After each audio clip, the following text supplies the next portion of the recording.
आज यो टपिक छ नेगेटिभ अफ इम्पेरेटिभ सेन्टेन्स। पहिला हामीले बुझ्नु छ इम्पेरेटिभ सेन्टेन्स भनेको के।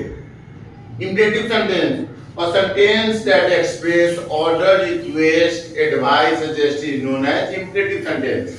बुझ्नु पर्छ कि जुन सेन्टेन्स मा verb बाट स्टार्ट हुन्छ यसमा सब्जेक्ट हुँदैन। अरु सेन्टेन्सहरुको लागि त एउटा कम्प्लिट सेन्टेन्सको लागि सब्जेक्ट चाहियो, verb चाहियो, ऑब्जेक्ट चाहियो, तर यसले मेन verb ले नै verb 1 बाट स्टार्ट हुन्छ र verb बाट नै के भएका हुन्छन्, यसले कम्प्लिट सेन्टेन्स को अर्थ बताएको हुन्छ। यस्ता सेन्टेन्समा सब्जेक्ट रहेका हुँदैन। त नेगेटिभ यसको स्ट्रक्चर गर्दा जब verb 1 बाट स्टार्ट हुन्छ भने हामी सिधै के गर्दिन्छौं, don't plus verb plus object को स्ट्रक्चर मा हाल्दिन्छौं। कुनै पनि सेन्टेन्स यदि verb 1 बाट स्टार्ट छ भने, यदि नेगेटिभ बनाउनु छ भने हामी अगाडि डोन्ट लेख्दिने, बाँकी जस्तै सार्दिने। For example open the door, verb 1 बाट स्टार्ट छ, अगाडि डोन्ट लेख्दिने, बाँकी जस्तै सार्दिने। अब यदि सेन्टेन्स लेट बाट स्टार्ट हुन्छ भने लेट को अगाडि पनि डोन्ट लेख्दिनु, don't plus let plus subject plus verb plus object. Easy तरिका गर्दा लेट बाट स्टार्ट छ भने लेट को अगाडि डोन्ट गर्दिनु, बाँकी जस्ताको त्यति सब सार्दिनु।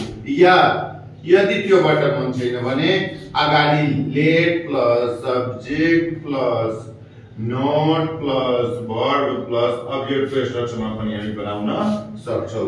For example let him go, यसको दुई तरिकाबाट बनाउँदा अगाडि डोन्ट लेख्दिने, मतलब let plus subject plus verb, don't let him go. यदि यसबाट मन छैन भने let plus subject plus not plus verb, let him not go. बुझ्यो? अब अर्को बताइरहेको छ यदि सेन्टेन्स लेट्स वा लेटस बाट स्टार्ट हुन्छ भने यसको के स्ट्रक्चर हुन्छ, लेट्स वा let us plus not plus verb plus object. जुन सेन्टेन्स लेट्स वा लेटस बाट स्टार्ट हुन्छ भने कि दुवै मध्ये कुनै सेन्टेन्समा एउटै आउँछ, एकैचोटी दुवै आउँदैन। जुन आउँछ लेट्स वा लेटस त्यो लेख्दिनु, त्यसपछि not plus verb plus object. For example let us go, यहाँ लेट्स वा लेटस मा लेटस छ, लेट अस के हुन्छ, नॉट गो। अब यदि सेन्टेन्स प्लिज या काइन्डली, यदि सेन्टेन्स प्लिज काइन्डली बाट स्टार्ट छ भने प्लिज काइन्डली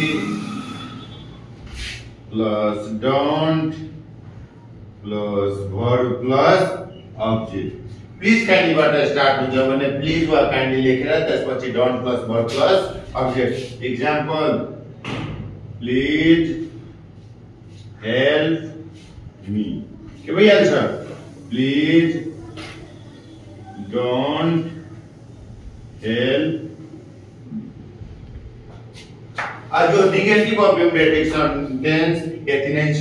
यसमा कुनै प्रब्लम भयो, समस्या भयो भने प्लिज कमेन्टमा के मेसेज गर्नु ल। थ्यांक यू, धन्यवाद।